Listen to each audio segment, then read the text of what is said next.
Okay, what I'm here to talk to you guys today about is generational communication and how we perceive.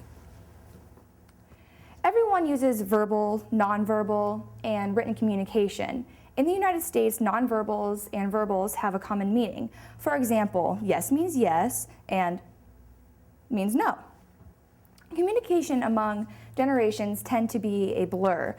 You have the older generation and the younger generations that tend to not communicate as well. Perceptions and backgrounds make communicating very difficult. Okay, so I want to talk to you guys a little bit about the different generations that we have. One is the silent generation, the baby boomers, Generation X, and Generation Y. The silent generation is referred to as traditionalists or veterans. They grew up following the Great Depression, so you can only imagine how rough their life could have been. They had to work very, very hard for everything that they did. They became very self-sacrificing. Like I said, their work ethic was very, very hard. They were very disciplined, loyal, and knowledgeable on their own experience. They had to do a lot of physical labor as opposed to just sitting at a computer desk and stuff like that. Next, we have the baby boomers. They came from an amid economic prosperity. These are your stay-at-home moms. This is a time where moms would stay at home and dads would go out and work and be the breadwinners. And then you have that they learn from their parents' work ethic and self-sacrificing. So their parents were the silent generation, so they learned how self-sacrificing they had to be, how hard they had to work. So they became, kind of replicas of their parents. Once they got into the workforce, they became very competitive. They realized that the opportunity they had was greater than their parents, so they became very competitive and showed how hard they were willing to work. Like I said, they had more opportunities than their parents. Technology wasn't exactly the most popular thing, but it was definitely out there and available for them. Then you have Generation X, which I'm going to assume is mostly your guys' parents. Technology here at this point in time is definitely on a rise. It's becoming life-changing and communication-changing, but also so is divorce. These are the kids that sat in latchkey for many, many hours waiting for their parents to come pick them up or decide who was picking them up because they either worked so long of hours or they were struggling and going through a divorce. They saw their parents face job security. So, they saw their parents being laid off or fired for whatever reason. So it caused them to be not so loyal to companies and organizations. It caused them to question things.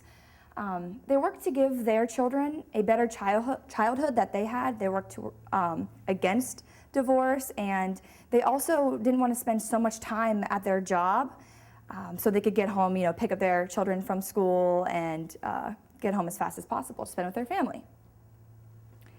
Then you have Generation Y.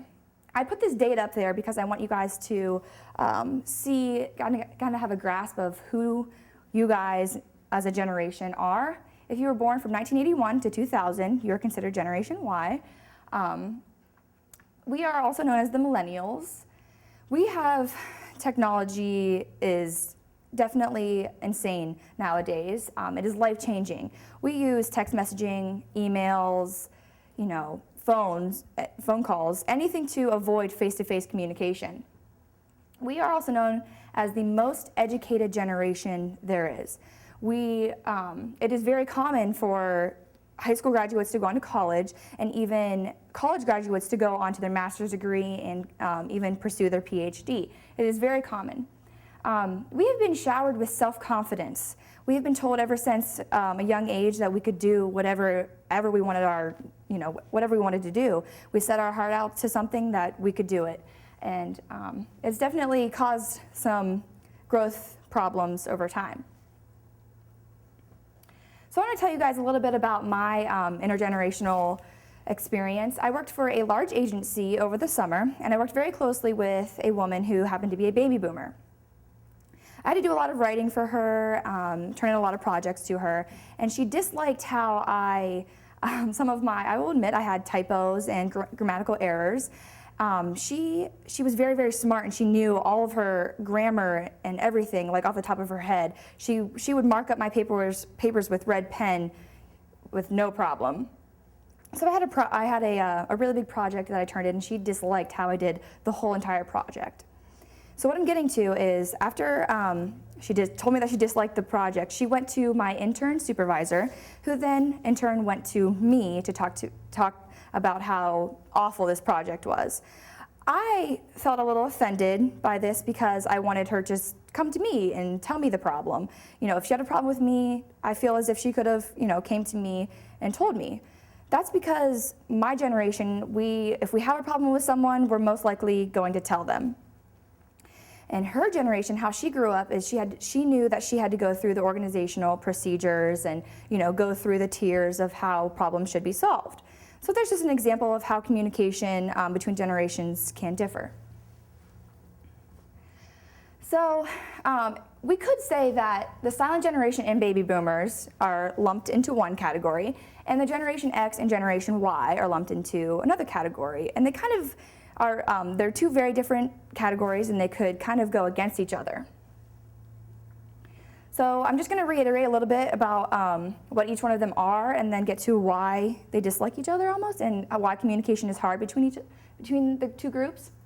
So the silent generation and baby boomers, like I said, they come from very, very difficult times.